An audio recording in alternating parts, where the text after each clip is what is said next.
টাইমিংটা কই গেল? নমস্কার, চলে এসেছি একটা রেসিপি নিয়ে।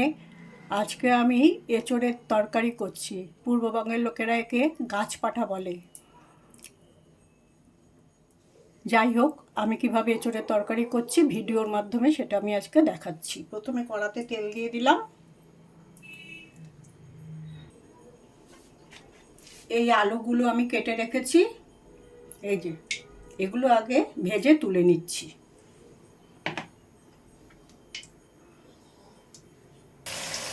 এই এঁচোড়টা আমি সেদ্ধ করে নিয়েছি নুন দিয়ে প্রেসার কুকারে।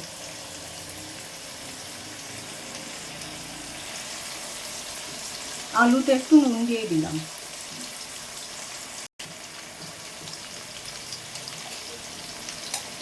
আলুতে একটু হলুদ দিয়ে দিলাম।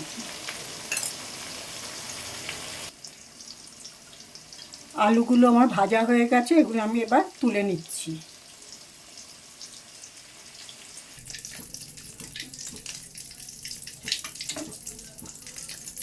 এঁচোড়ের তরকারি করতে আমার এই উপকরণগুলো লাগবে। এখানে আছে রসুন কুচি, পেঁয়াজ কুচি,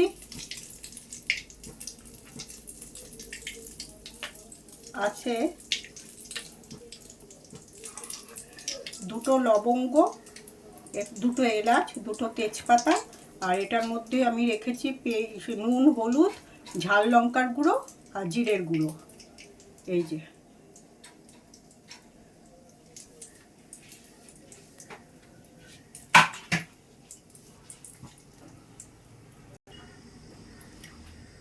একটু দারুচিনি দেব, তখন আমি এটা স্কিপ করে গেছি। এই যে দারুচিনিটা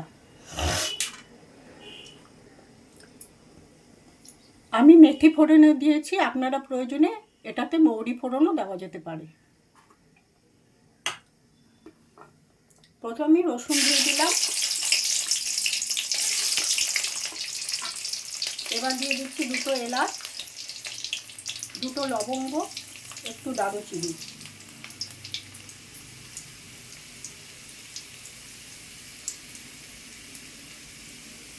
এবারে দিয়ে দিচ্ছি পেঁয়াজগুলো।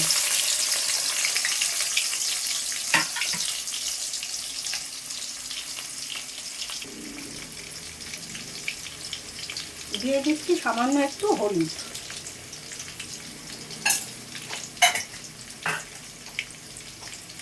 এটার মধ্যে আর নুন দিলাম না, কেননা আমার যখন প্রেসার কুকারে সেদ্ধ করেছিলাম এঁচোড়টা তখন নুন দিয়েছি, আলুতে নুন দিয়েছি, মশলাটা যে ভিজিয়ে রেখেছি সেটার মধ্যেও নুন দিয়েছি, সুতরাং এখন আর আমি নুন দিচ্ছি না।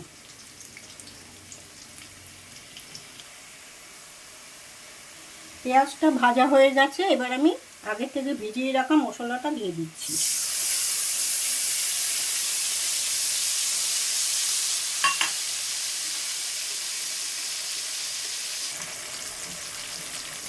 মশলাটার থেকে তেল ছাড়ছে, এবার আমি আলুগুলো দিয়ে দিচ্ছি। আলুগুলো দিয়ে দিলাম।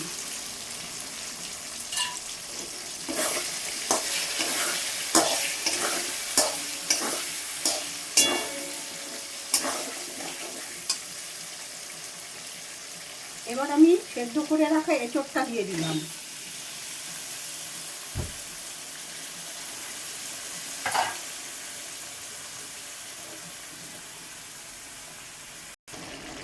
এবারে আমি দিয়ে দিচ্ছি গ্রেট করে রাখা আদা।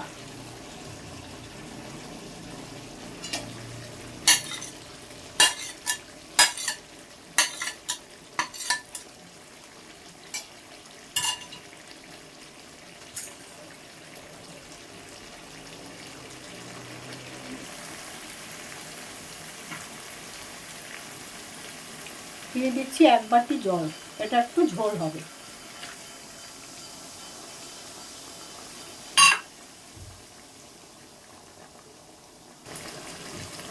রান্নাটা প্রায় শেষ পর্যায়ে চলে এসছে, এবার আমি দুটো তেজপাতা দিয়ে দিলাম, দিয়ে দিলাম দুটো কাঁচা লঙ্কা। গ্যাস এখনই নিভিয়ে দেবো, রান্নাটাকে স্ট্যান্ডিং টাইমে রেখে আমি ফিরে আসছি।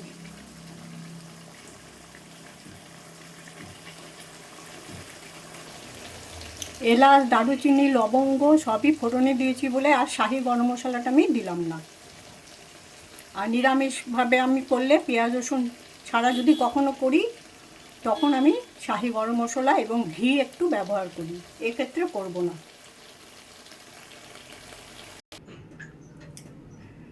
এঁচোড়ের তরকারি রান্নাটাকে শেষ করে রান্নাটাকে স্ট্যান্ডিং টাইমে রেখে আমি পাত্রর মধ্যে ঢেলে নিয়েছি। দেখুন এরকম হয়েছে। এটাকে অনেকে গাছ পাঠাও বলে থাকে, অবশ্য পূর্ববঙ্গের লোকেরা বলে। যাই হোক, আমি রেসিপিটা পুরোই শেয়ার করলাম। ভিডিওটা আজ এখানেই শেষ করছি। আগামীকাল একটা নতুন রেসিপি নিয়ে আসবো। সবাই ভালো থাকবেন। নমস্কার।